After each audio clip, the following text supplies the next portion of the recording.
보세요. 이사 같은 경우 이사 임기는 3년으로 한다. 다만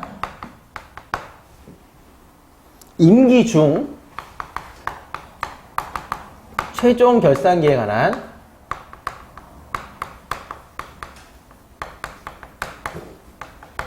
정기주주총회 종결시까지 연장한다. 혹은 연장할 수 있다. 똑같은 얘기입니다. 이거하고 감사 부분을 보면 법이 모시를 받고 있기 때문에 정관을 달리 정할 수도 없습니다. 감사 임기는 취임 후 3년 내의 최종 결산기에 관한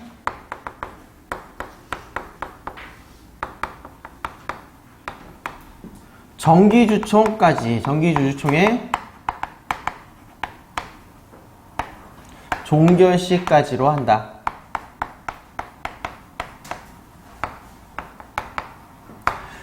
위에는 법이 3년의 범위 내만 정했기 때문에 그 다음에 이제 이런 식의 정관 규정이 되는 것이고, 밑에는 법이 이걸 그냥 못 봤기 때문에 정관에 적혀있다도 이대로만 씁니다. 자, 이 두 가지의 차이점은 언제 발생을 하느냐 하면, 평상시에는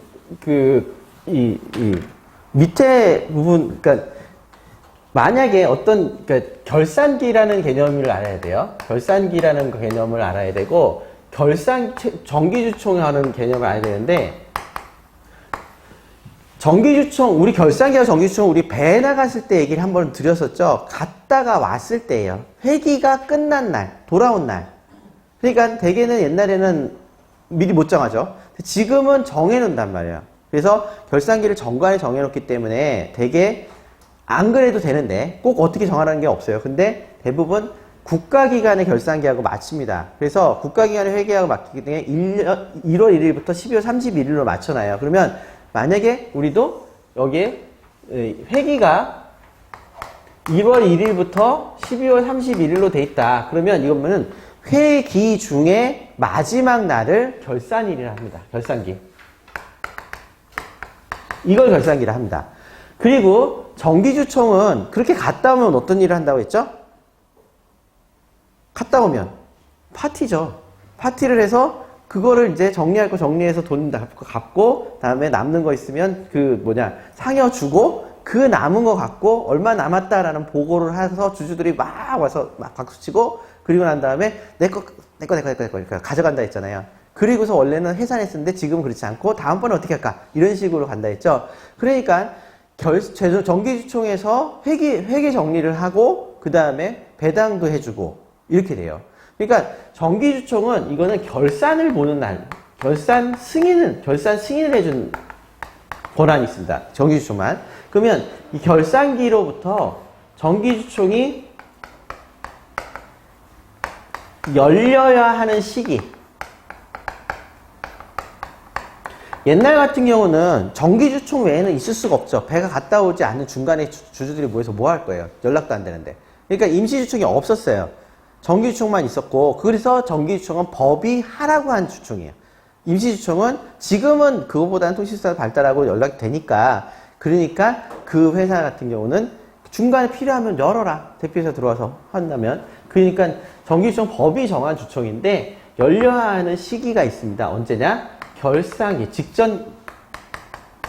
결산기, 그러니까 최종 결산기라 할게요. 최종 결산기 직전에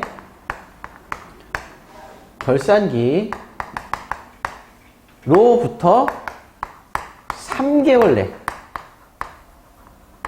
자, 그러니까 이게 결산기면은 언제부터?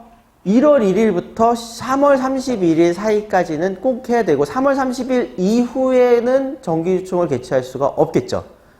그러면 그 시기를 놓치면 3월 31일에 끝난 걸로 보는 거예요. 정기주총이. 그렇게 봅니다. 그러니까 열지 않았다 하더라도 3월 30일 이후에는 끝난 것으로 봐요. 그러니까 이렇게 된 거기 때문에 다음에 1월 1일부터 3월 31일 사이에 열리게 됩니다. 실제로는 정기유총은. 자, 요 두 개쯤은 좀 기억을 하셔야겠죠.